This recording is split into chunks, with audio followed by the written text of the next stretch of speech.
Night had laid its velvet shroud over the quiet valley, but peace was nowhere to be found inside the small wooden house where Deep and Nhi slept.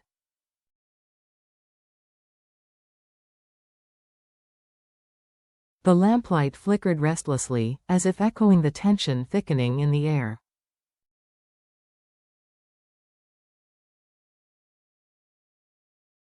James' father had made his move, quiet, calculated, and ruthless. But Deep was not the same timid girl she once was.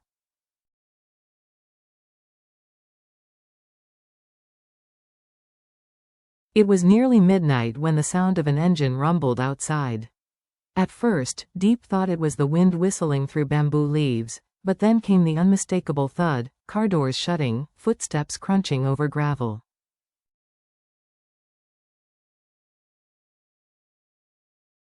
A chill rose along her spine. She moved quietly toward the window, parting the curtain just enough to see two men in black suits step out of a sleek dark sedan.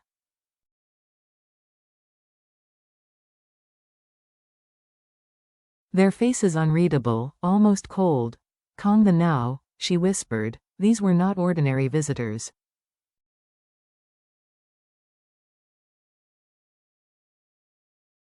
These were his men. James's father had sent them. Deep's first instinct was simple: protect Nhi.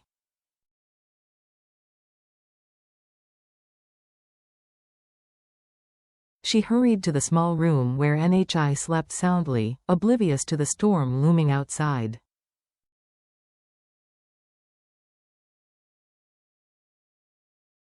The knock on the door came sharp and authoritative. "Bop. Bop. Bop. Miss Deep," one of the men called, voice steady and without emotion.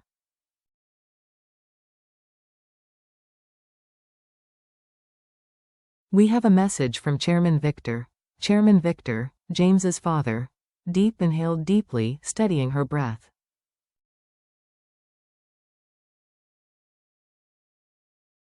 She opened the door just enough to stand between the men and her home. "What does he want?" she asked, voice firm despite her racing heartbeat.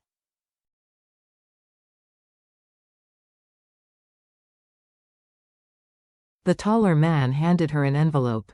Thick, heavy. "Chairman Victor urges you to consider what's best for James's future," he said.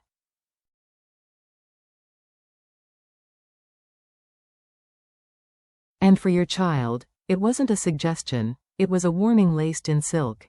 The second man added quietly.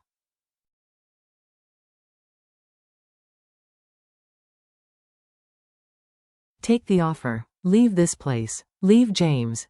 Deep froze. Inside the envelope was a signed contract.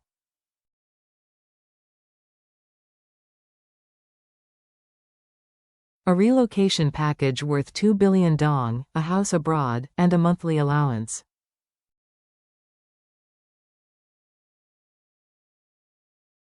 On one condition: she must disappear from James's life forever. Deep clenched the envelope in her fist.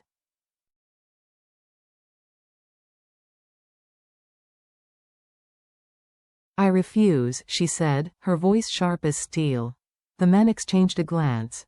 "You should rethink," the taller one whispered, stepping closer.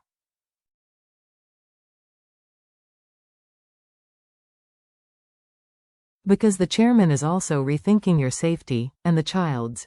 The implication sliced through the night like lightning.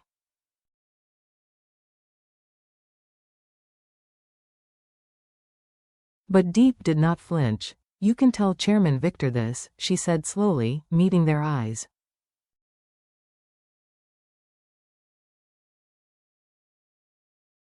"I am not something he can buy. And neither is my family." She closed the door before they could respond.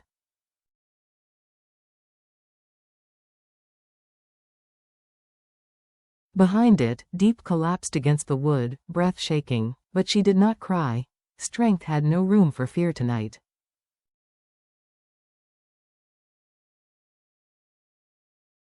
Morning sunlight filtered into the wooden house, soft and gentle in contrast to the storm inside Deep's heart.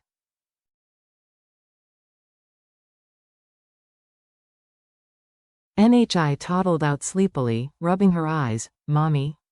Why are you awake so early? Deep forced a smile.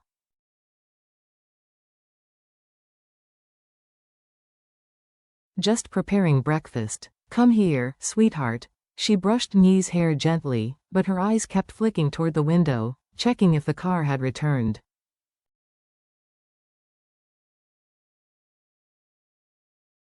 Danger no longer felt distant, it felt inside the air she breathed. When her phone buzzed, she immediately recognized the international number.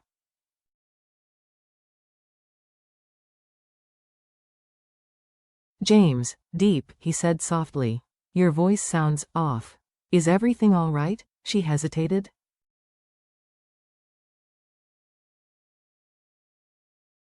If she told him the truth, he would fly home immediately, and that was exactly what his father wanted, to destabilize him, to use Deep as leverage.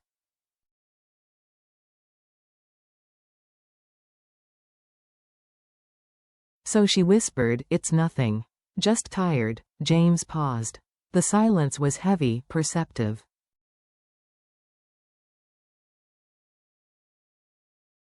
Deep, my father didn't come to see you, did he? Her breath caught. He did, she finally admitted.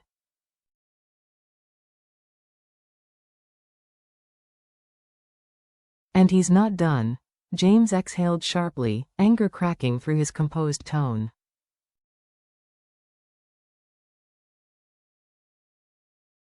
I'm coming home. No.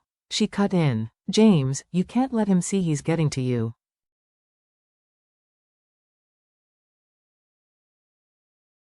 If you return now, things will only get worse. You're more important than business, he said.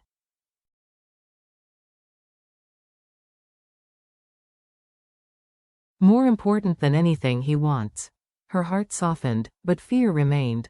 I'll protect you and NHI, James vowed.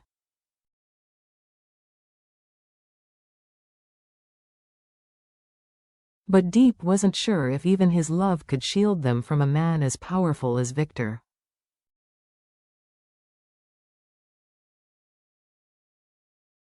By late afternoon, the villagers sensed something was wrong.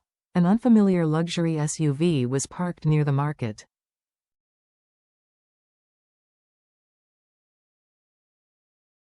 Strange men spoke quietly near the rice fields.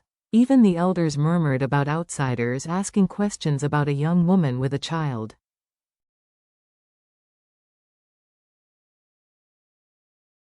Deep tried to hide her dread, but news reached her fast.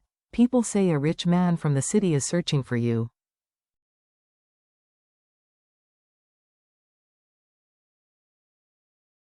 Her stomach twisted. Victor wasn't waiting anymore, he was hunting, and she knew what that meant.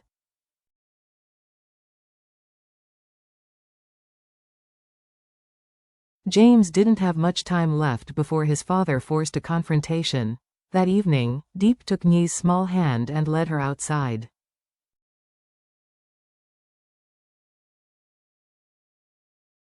Together, they stood before the tree they had planted the day before. NHI, she whispered, no matter what happens. Mommy will always protect you.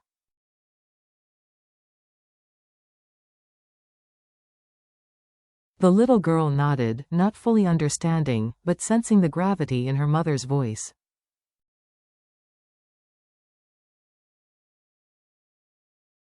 Deep dug her fingers into the soil, grounding herself. If he thinks he can break us, she murmured, he doesn't know me at all.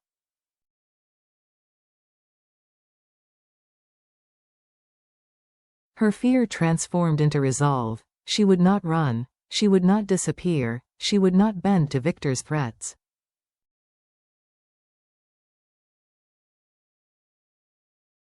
If a storm was coming, she would face it head-on, even if it meant standing alone. But soon, she wouldn't be alone.